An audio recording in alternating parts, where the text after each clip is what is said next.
Hey everybody, it's Michelle from the Florida Keys Bird and Butterfly Garden, and today we're going to be talking a little bit about the giant swallowtail and learning a little bit more about this butterfly. So I have a citrus tree in my garden that came with the house, which was really nice, and it seems to attract a ton of giant swallowtails.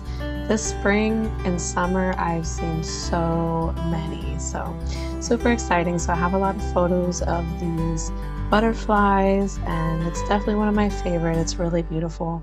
So let's learn a little bit more about this butterfly. So this butterfly is one of the largest in North America. You can identify it by its chocolate brown, kind of looks like black from afar, with broad bands of yellow spots. And from below, it's a cream yellow color with brown and blue markings on the hind wing. So some of the favorite foods or flowers of the giant swallowtail are milkweed, lantana, butterfly bush, and zinnias. Lantana is also a favorite of many other butterflies. Milkweed is also a favorite of the monarch. So if you have some milkweed, you can attract 2 for 1. I always like a 2 for 1.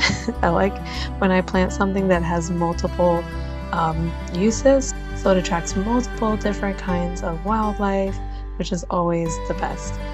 But of course the monarch will feed on the milkweed with the larva, but the giant swallowtail does not.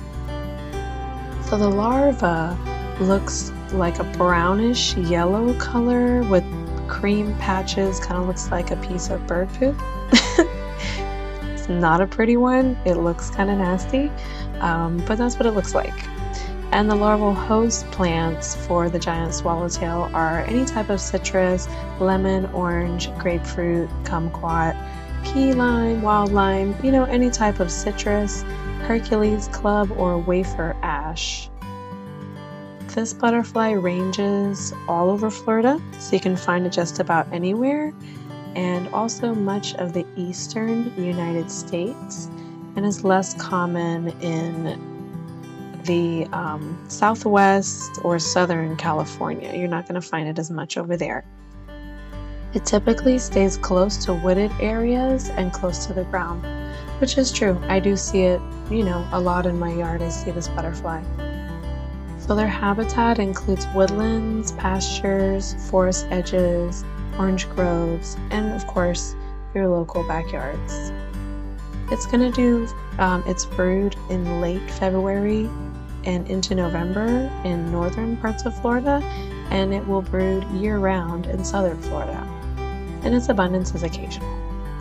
So a little bit more about the caterpillar itself. Sometimes they're called orange dogs because of their occurrence on orange trees, and it is one of the few butterflies that has a separate name for the caterpillar. How special.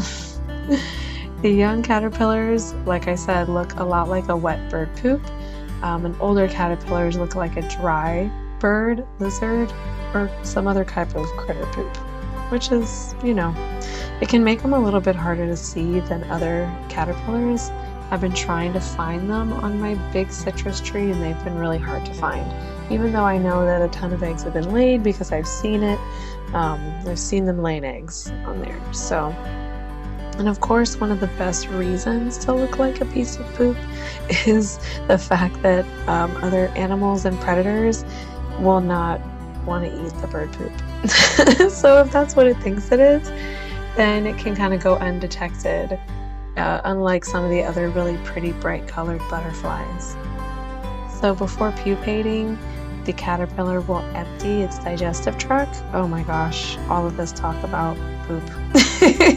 Swallowtail caterpillars tend to have a frass dump that is the last expelled excrement of the caterpillar before it pupates.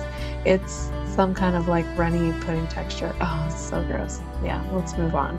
So the Osmetrium of the caterpillar is a red color. It's those long red antenna looking things. And when the caterpillar is disturbed, it'll quickly bend backwards and extend the osmetrium, and it touches whatever it's touching. The Osmetrium has an odorous liquid on it, so, you know, another type of defense, which is good for the caterpillar. Swallowtail caterpillars prepare to pupate by attaching themselves and making a silk pad and a button on the object. And after 2 weeks or more, the butterfly will emerge. So I hope you liked this quick video with some facts about the giant swallowtail, how to attract more to your garden. Again, of course, if you plant a citrus tree, you're guaranteed almost to get giant swallowtails. I've had a ton of them this year, so I do recommend planting a citrus tree. If you want to plant a citrus tree and you don't have enough money to buy one, you can actually sprout the seeds from the citrus tree, from a citrus fruit. If you go to the grocery store and you buy one, I actually have some that I've sprouted, and it's really not that hard. I'll make a video next about that if you want to sprout your own, and you can have your own citrus tree for your giant swallowtails. All right, everybody, thanks. Have a great day.